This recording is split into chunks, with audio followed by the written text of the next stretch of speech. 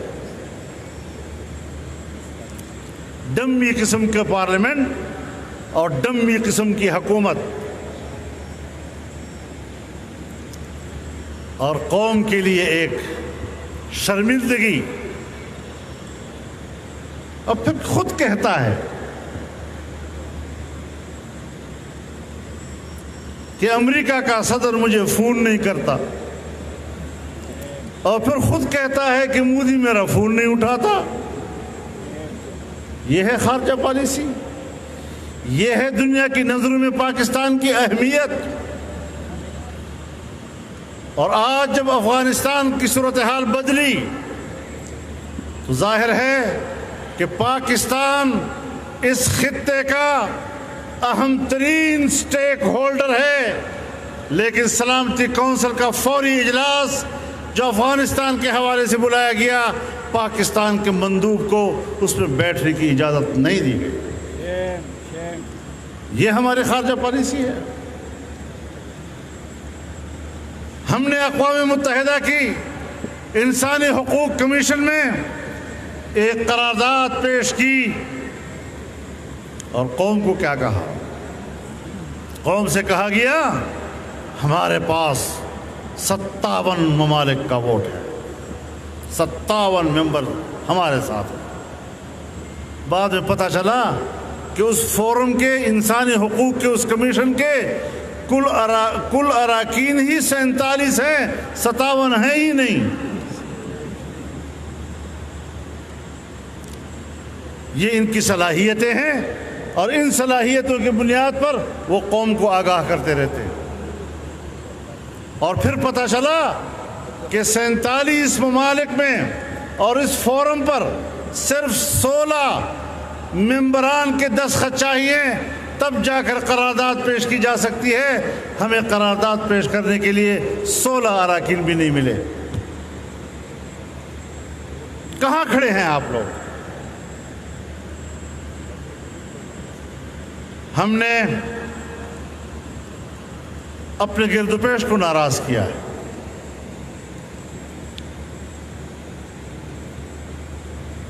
ہمیں ایک مستحکم نظام چاہیے جو آپ کے عقیدے کا بھی تحفظ کرے اور پاکستان کے مفادات کا بھی تحفظ کرے۔ صرف نعروں سے کام نہیں چلتا، زبانی گفتگو کسی کام کی نہیں ہوتی جب تک کہ اس زبانی گفتگو کے پیچھے آپ کا عقیدہ نہ ہو اور آپ کا عہد و پیمان نہ ہو۔ ہم ملک کو کمزور کر رہے ہیں۔ پاکستان کی معیشت جو پچھلی حکومت میں سالانہ ترقی کا تخمینہ 5.5% اور اگلے سال کے لیے 6.5% رکھا گیا تھا، حکومت تبدیل ہوئی اور ہمارا سالانہ ترقی کا تخمینہ 0 سے نیچے آ گیا۔ یہ دن بھی ہم نے دیکھے۔ معیشت کمزور اور آپ دنیا میں تعلقات بنا سکیں گے؟ سوال ہی پیدا نہیں، غلام بن کر رہو۔ تو اس اعتبار سے ہمیں جہت دیکھنا ہوگا، ہمیں ملک کی ترقی کا سوچنا ہوگا۔ ہم پورے ملک میں آئین کی بالادستی چاہتے ہیں، آئین کے اسلامی دفعات کا تحفظ، یہ انشاءاللہ ہماری ذمہ داری ہوگی۔ اللہ کے فضل و کرم سے اس کی جنگ لڑتے رہیں گے۔ ہر ملک اور ہر قوم کی ایک شناخت ہوتی ہے۔ ہمارے پاکستان کی شناخت دین اسلام ہے۔ مذہبی کارڈ کا کیا معنی ہوتا ہے؟ پاکستان کی پہلی دستور ساز اسمبلی میں قرارداد مقاصد پاس ہوتی ہے، جس کا مسودہ علامہ شبیر احمد عثمانی رحمہ اللہ لکھتے ہیں، اور وہ قرارداد نوابزادہ لیاقت علی خان پیش کرتے ہیں، وزیر اعظم پاکستان، جس میں اللہ کی حاکمیت کا عہد و پیمان کیا جاتا ہے۔ اسلامی تعلیمات کے مطابق انفرادی اور اجتماعی زندگی کی بات ہوتی ہے۔ قوم کے نمائندے اللہ کی نیابت کا مقام اس میں دیا گیا ہے، لیکن مستقل آئین ہمیں ملا سن 1973 میں۔ سن 1973 میں اسلامی نظریاتی کونسل بنی، اور اس لیے بنی تاکہ ان کی سفارشات پر قانون سازی کی جائے، جہاں قرآن و سنت کے منافی کوئی قانون ہے اس کو تبدیل کر دیا جائے۔